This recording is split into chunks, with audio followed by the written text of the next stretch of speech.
নমস্কার, লোক সমাচার নিউজে আপনাদের সকলকে জানাই স্বাগত। বিধানসভা নির্বাচন যত ঘনিয়ে আসছে ততই উত্তপ্ত হয়ে উঠছে বালুরঘাটের রাজনীতি। মেডিকেল কলেজ স্থাপন নিয়ে তৃণমূল কংগ্রেস ও বিজেপির মধ্যে শুরু হয়েছে তীব্র রাজনৈতিক তরজা।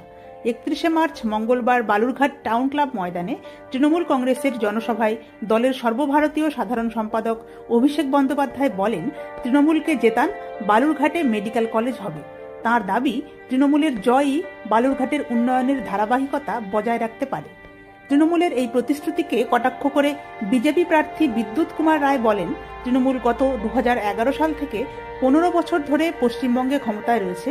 এতদিনে তারা চাইলে মেডিকেল কলেজ তৈরি করতে পারত, কিন্তু তারা কিছুই করেনি।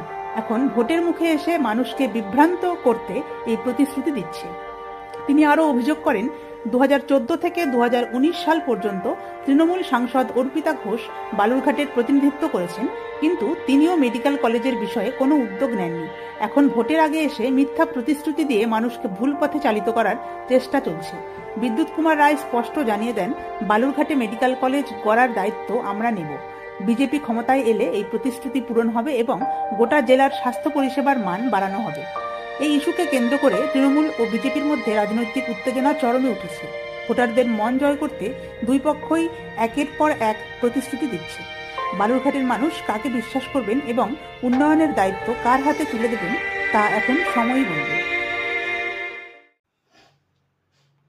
দেখুন, বালুরঘাটের মানুষ শিক্ষিত, রুচিশীল, সংস্কৃতিবান। তারা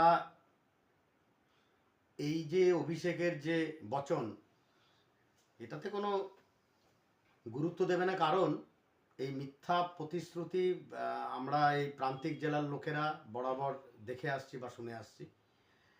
এখানে 15 বছর ওরা শাসনে আছে, রাজ্য সরকার।